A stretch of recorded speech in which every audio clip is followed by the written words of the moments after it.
Queridos irmãos e amigos da Primeira Igreja Batista em Dourados, hoje nós vamos pensar no Salmo de número 20 e a palavra do Senhor Deus diz: que o Senhor lhe responda no dia da tribulação, que o nome do Deus de Jacó te proteja, que o Deus que do seu santuário lhe envie socorro e que desde Sião o sustenha, que ele se lembre de todas as suas ofertas de cereais e aceite os holocaustos que você ofereceu, que Deus lhe conceda o desejo do seu coração, ou o desejo que o seu coração almeja, e realize tudo o que você planejou. Celebraremos com júbilo a sua vitória e em nome do Senhor Deus hastearemos pendões, que o Senhor satisfaça todos os seus desejos. Agora sei que o Senhor salva o seu ungido e lhe responderá do seu santo céu, com a vitoriosa força da sua mão direita. Uns confiam em carros de guerra e outros em seus cavalos. Nós, porém, invocaremos o nome do Senhor nosso Deus. Eles se prostram e caem. Nós, porém, nos levantamos e nos mantemos em pé. Ó Senhor, dá vitória ao Rei, responde-nos quando clamarmos. Salmo de número 20, do verso 1 ao verso 4, fala sobre você. Do verso 5 ao verso 6, sobre nós. E dos versos 7 ao verso 9, acerca de todos. E assim nós temos que o nome do Senhor é invocado no dia da angústia. E aqui em si mesmo já temos uma lição, que todos aqueles que creem passarão por tempos de angústia, de estresse, de lutas. E o salmista aqui aparece como uma voz abençoadora em tempos de crise. E quão importante é que em tempos de grandes dificuldades nós tenhamos pessoas por perto que falem coisas que edificam. E acima de tudo, quão maravilhoso é em tempos de crises, de desafios muitos, ouvirmos a voz do Senhor nosso Deus. Então, em primeiro lugar, eu quero enfatizar 5 aspectos relacionados a esta primeira parte, do verso 1 ao verso 4, que enfatiza o você do Salmo. Como diz o verso 1, que o Senhor lhe responda no dia da tribulação, que o nome do Deus de Jacó o proteja. Então, o Salmo está, do verso 1 ao verso 4, fazendo menção da pessoa que aqui eu descrevo como sendo você. Em primeiro lugar, então, eu colocaria da seguinte maneira: eu desejo que você, em primeiro lugar, seja ouvido pelo Senhor, que o Senhor te ouça. Depois, que o Senhor te proteja. Em terceiro lugar, que o Senhor se lembre de sua obediência. Em quarto lugar, com base no verso 1 ao verso 4, eu desejo que o Senhor lhe conceda o desejo do seu coração. E em quinto e último lugar, o Senhor cumpra o desígnio dele em sua vida.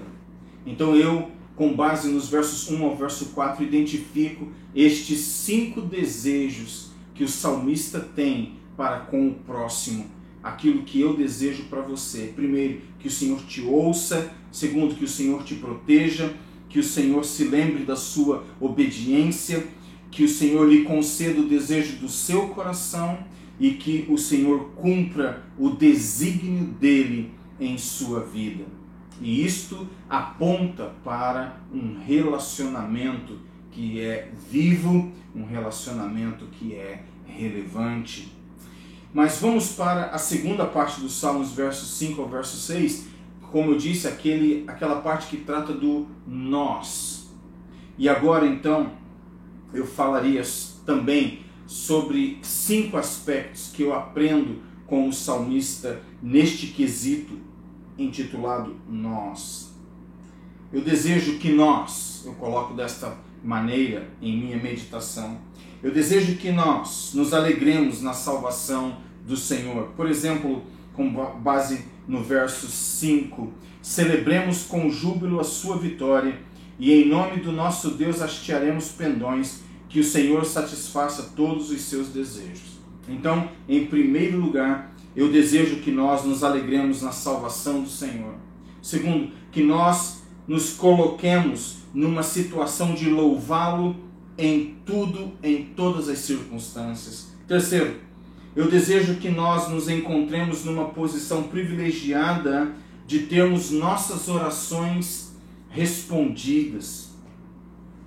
Depois, em quarto lugar, com base nos versos 5 ao verso 6, aprendo com a palavra de Deus e eu coloco isto desta maneira. Eu desejo que nós nos conscientizemos da salvação que existe para aqueles que são ungidos, as libertações e a salvação do Senhor para aqueles que são ungidos, e que nós, este é o meu desejo, nos conscientizemos disto, de que Deus salva os seus ungidos.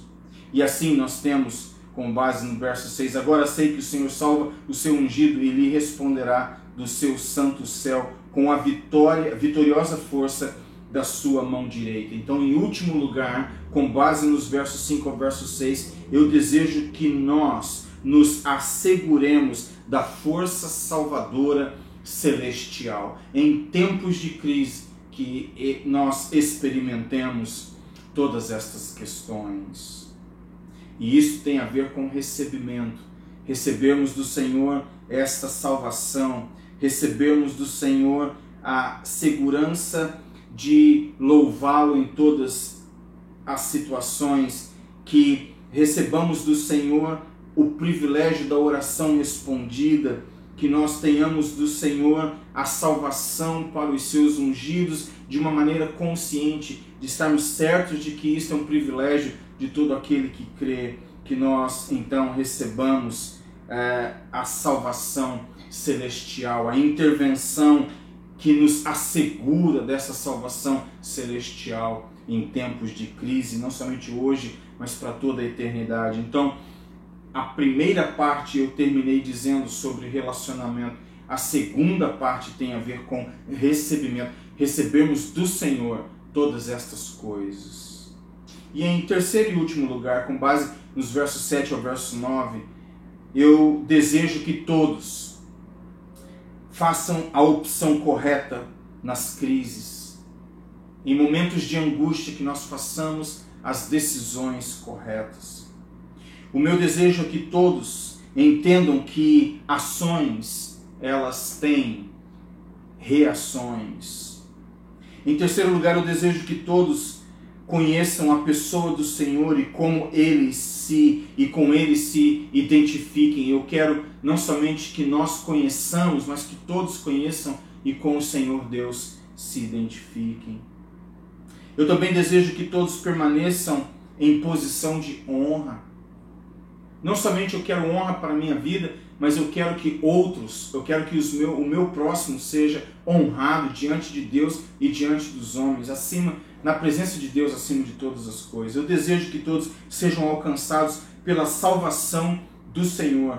E aí vem então os versos 7 ao verso 9. Uns confiam em carros de guerra e outros em cavalos. Nós, porém, invocaremos o nome do Senhor nosso Deus. Eles se prostram e caem, nós, porém, nos levantamos e nos mantemos em pé. Ó Senhor, dá vitória ao Rei, responde-nos quando clamarmos.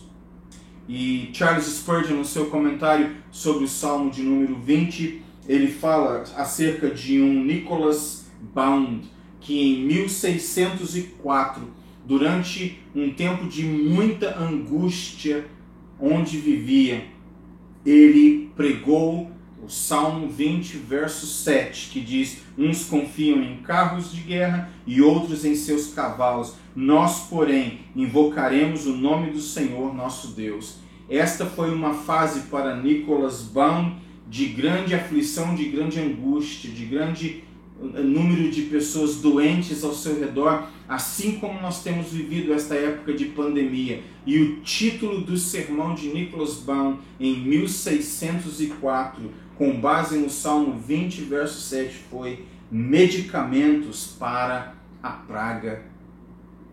E assim nós temos o verso 7 mais uma vez: uns confiam em carros de guerra e outros em seus cavalos. Nós, porém, invocaremos o nome do Senhor nosso Deus. E aqui, em primeiro lugar, existe uma confiança, segundo Spurgeon, a confiança que é a do pecador arrogante. E esta confiança, ela é aparentemente poderosa, ela é aparentemente adaptável, ela é impressionante e até mesmo barulhenta. Porém, a segunda confiança, a confiança do pecador humilde, ela é sincera. Depois, ela é espiritual. Em sua origem, ela é divina. E em sua consequência, ela é prazerosa. E assim nós temos que aqueles que confiam no Senhor experimentarão estas coisas extraordinárias. Eles se prostram e caem, nós, porém, nos levantamos e nos mantemos em pé. Ó Senhor, dá vitória ao Rei, responde-nos quando clamarmos. Matthew Henry, também comentando sobre o Salmo 20, verso 7, diz que pessoas mundanas confiam em coisas secundárias. Aqui as coisas secundárias são os recursos de guerra, nomeados aqui o cavalo, a carruagem de guerra. Estas são coisas secundárias. Para aquele que crê, a coisa primária, fundamental, antes de mais nada, o nome do Senhor. Matthew Henry também diz que tais coisas normalmente afundam indivíduos na hora da angústia. Quando nós confiamos em coisas que são secundárias, por serem de natureza secundária, em momentos de profunda crise, elas afundam conosco na angústia. Matthew Henry também diz, com base no Salmo 20, verso 7, que Davi tinha talvez em mente aqui os sírios, e ele sabia que estes eram especialistas em cavalos de guerra, em carruagens de guerra, eram um povo de luta na planície, não era um povo de luta nas montanhas. Israel era um povo de luta em montanhas, mas aqui está a glória de todo aquele que crê, quer seja na planície, quer seja nas montanhas, no vale ou no pico do monte, seja onde for, Deus nos prepara para a batalha. E em nome dele nós venceremos. E com base nesse belíssimo salmo, eu quero dizer que o nome do Senhor é o nosso recurso principal no dia da angústia. E o meu desejo é que, para experimentar esta verdade, o Senhor Deus Trino de Israel nos ajude. Vamos orar juntos. Senhor, nosso Deus e Pai, eu venho pedir que as maravilhosas verdades reveladas da parte do Senhor pelo Teu Santo Espírito, neste salmo tão importante, se tornem realidades em nossas vidas. Em primeiro lugar, para o louvor da Sua glória. Em segundo, para a edificação da Sua igreja. Depois, para a salvação de almas. E por fim, para a nossa alegria em Cristo. Pois é em nome dele que eu peço e oro. Amém.